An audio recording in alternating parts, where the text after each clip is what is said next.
Long ago, in the heart of Igbo land, there stood a peaceful village called Umuagu. The village was surrounded by thick forests, tall iroko trees, and winding footpaths that disappeared into the shadows of the bush. During the day, children played in the open square, women traded in the market, and farmers worked happily in their fields. But when darkness fell, the village changed.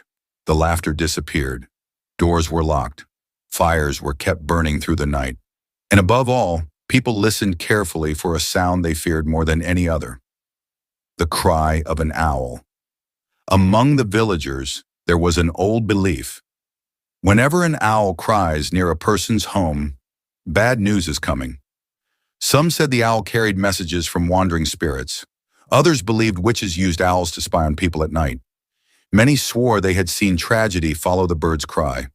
So whenever an owl hooted near a house, families would remain awake until morning, praying that no misfortune would visit them. In that village lived a young hunter named Obina. Unlike most villagers, Obina was curious. He respected the traditions of his people, but he often asked questions others were afraid to ask. Whenever elders spoke of spirits, he wanted to know why. Whenever people blamed strange events on magic, he searched for another explanation. Because of this, many called him stubborn. But Obina believed that truth should never fear questions. One rainy season, a terrible sickness spread through nearby villages. People grew frightened. Every cough sounded like a warning. Every strange dream became a sign of danger. Fear hung over Umuagu like a dark cloud. Then one night, as heavy winds shook the trees, a loud hoot echoed across the village. Hoo! Hoo!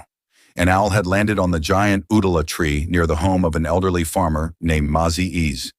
The sound pierced the silence. Again it cried, Hoo! Hoo! The villagers heard it. Windows closed. Mothers pulled their children indoors, and whispers began immediately. The owl has chosen a house. Bad news is coming. The spirits are warning us. The next morning, terrible news spread across the village. Mazi Easy had fallen seriously ill during the night. Fear exploded like wildfire. People pointed toward the udala tree. You see, they said, the owl announced it.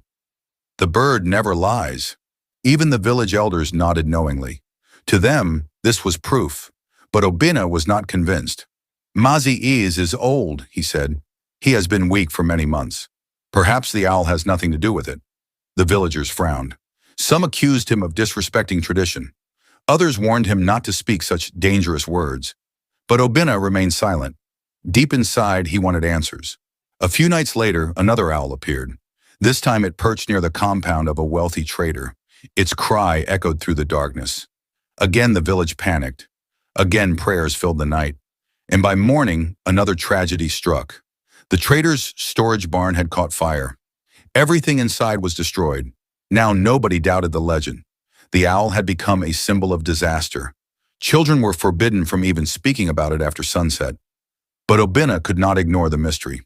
One evening he took his hunting lantern and entered the forest. He followed the sound of owl cries deeper into the darkness. The moon hid behind clouds. Strange shadows stretched between the trees. Branches creaked overhead like unseen hands.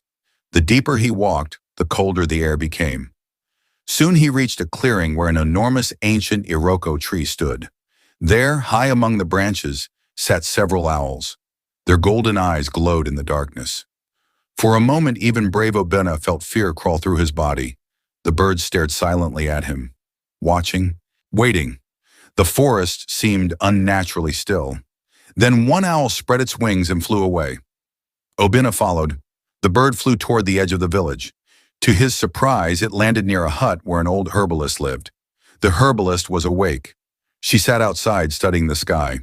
When she saw Obina, she smiled. You have come searching for answers, she said. Obina nodded. Why do these owls always appear before misfortune? He asked. Are they truly servants of evil? The old woman laughed softly. No, my son.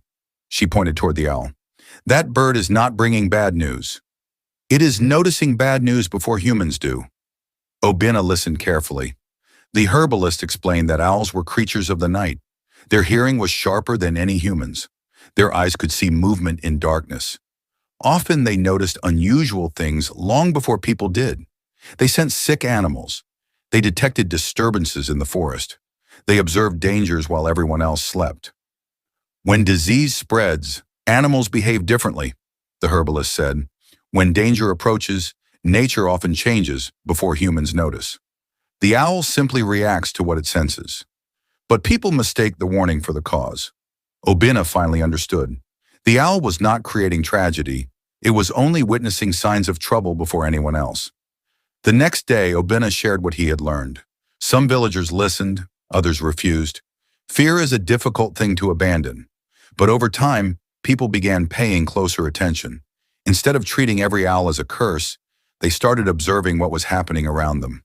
When owls gathered near farms, farmers checked their crops. When unusual animal behavior occurred, villagers investigated. Slowly, wisdom replaced panic. The owl's cry became less a symbol of evil and more a reminder to stay alert. Years later, children would sit around evening fires listening to the story of Obina and the owl.